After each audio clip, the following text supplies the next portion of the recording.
Imagine a society where no one owns the world, yet everyone may use it freely and fairly, where no dictator, no bureaucrat, no corporation dictates your fate. A society in which people freely associate, trade, and cooperate, not because they are compelled, but because it is just and beneficial. This is GeoMutualism, a philosophy rooted in liberty, justice, and shared access to the earth. At the heart of our argument is a simple principle. The land and the natural world were not made by any one human being. They are not the product of labor. They exist prior to work, prior to society, prior to markets. Yet today, ownership of land is the centerpiece of economic and political privilege.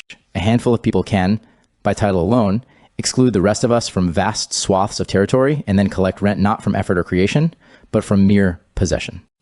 This is the root of inequality and coercive power in every society that calls itself free. Georgia's political economist, Henry George, laid this out more than a century ago. In Progress and Poverty, he explained that the economic rent of land, the value that emerges simply because of location, community settlement, and natural qualities, should belong to all of us equally, not to whoever holds the deed. He argued that this rent is the most just and efficient source of social revenue because taxing only the unimproved value of land does not burden labor or productive activity, yet it captures wealth that arises from the common life of society. But Georgism is only the first piece, because while identifying the injustice of land monopoly is critical, it does not by itself guarantee freedom from coercion. That's where mutualism and anarchism come in. The French thinker Pierre-Joseph Proudhon, often considered the father of mutualist thought, wrestled with the nature of property more broadly. He described oppressive forms of property, the ones that give some people dominion over others, as property is theft. But he also insisted that because individuals create value through their labor, property is liberty, when it properly refers to the tools of one's own work and the direct fruits of that work. Mutualists take this distinction seriously. Property and tools in the products of one's own labor, in a home you live in and personally occupy, that is legitimate. But property that allows you extract unearned rent, interest, or profit from others simply because you hold a title, that is illegitimate. It's an extension of domination, not freedom. Mutualism insists on occupancy and use as the basis for legitimate property rights, not abstract legal titles backed by monopoly power. That way, workers, artisans, farmers, and all producers keep the full product of their labor, and those who do not produce, rentiers and monopolists, cannot siphon wealth from the rest of us. This is not hostility to exchange or market activity. It is a market, but it is a market without feudal privilege. Now, let's bring this together. GeoMutualism contends that both land rents and artificial privileges that flow from state power should be abolished or transformed into equitable systems of shared benefit. We believe in free association, voluntary cooperation among individuals and communities, without coercion from states or unearned economic power from landlords and investors. One might ask, isn't Georgism statist? How can land value capture exist without a government to enforce taxes? Historically, thinkers like Fred Foldberry argued for a voluntarist, decentralized form of Georgism, sometimes called geoanarchism or geolibertarianism, in which rent and fees for exclusive land use can be handled by private associations or communities, with individuals free to secede from those arrangements if they choose. In this view, land occupancy creates duties of compensation for the costs imposed on others, and those duties can be administered by contractual networks instead of a centralized state. GeoMutualism embraces certain insights from geo-anarchist arguments, specifically that exclusive use of natural opportunities imposes costs on others and should therefore generate a social claim to that value. But we do not stop at permitting fee-collecting agencies to hold grape into privatized arrangements. Instead, we insist that all such arrangements must be voluntary, transparent, and oriented toward mutual benefit rather than monopoly. People can choose to associate with a protective community or not, but whoever uses a valuable location must compensate others for their exclusion in some equitable way. This springs from a deeper commitment. We reject both political rulers and economic masters. True anarchy, as we understand it, is not chaos. It is order without authority, arriving from the free will and mutual respect of individuals. Like mutualists and classical anarchists before us, we hold that no one has the right to dictate another's life without that person's consent.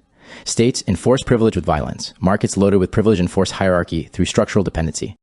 Consider what capitalism looks like today. Governments grant monopolies, protect landlords and creditors, underwrite intellectual property privileges, and banking cartels. The result is a system where even nominally free markets still funnel wealth upward and trap people in debt, rent, and wage dependency. That is not liberation, it is privatized statism. We oppose it on both moral and economic grounds. Genuine free markets require free competition and the absence of coercive advantage, especially those rooted in land monopoly and state-backed privileges. So in a geo-mutualist world, what happens? First, land value is returned to the community. The common value that arises from human settlement, infrastructure, and shared natural advantages is not owned by individuals, but shared among all. People who use land pay a fee or rent that reflects only the land's value, not its improvements. That value can be distributed back as a land dividend or reinvested in community priorities, chosen by the people affected, not appointed elites. Second, labor and capital belong to their creators. If you invent, build, plant, or create something, that is your property. Mutual credit systems and cooperative banks provide fair access to the tools of production without speculative rent-seeking from financial monopolies. Third, economic relationships are voluntary and equal. Employment becomes association, not domination. Production becomes cooperative, not extractive. If you choose to pool resources with others in a cooperative or commune, that's voluntary. If you choose to operate independently, that's also your right. Freedom is not the absence of structure. It is the absence of coercion. Fourth, communities organize defense, arbitration, and infrastructure through bottom-up federations of voluntary associations rather than top-down states. Polycentric law, systems of multiple competing providers of dispute resolution and protection chosen by individuals, replaces monopoly governance. Our movement is inspired by tradition, George's moral critique of land monopoly, Proudhon's defense of possession and mutual exchange, Tucker's opposition to state-backed privileges, Spooner's radical individualism, and shaped by practical considerations of freedom, justice, and human dignity. We are neither statist reformers nor defenders of every unearned title.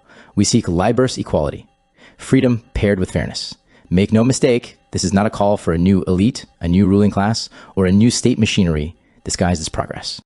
It is a call for the liberation of land and labor from privilege. It is a call for individuals and communities to take control of the conditions of their lives, to organize production, exchange, and social life in ways that respect the equal moral status of every human being. So when you hear someone say markets lead to inequality, remember that what they criticize is not markets themselves, but privileges and monopolies upheld by the state and entrenched elites.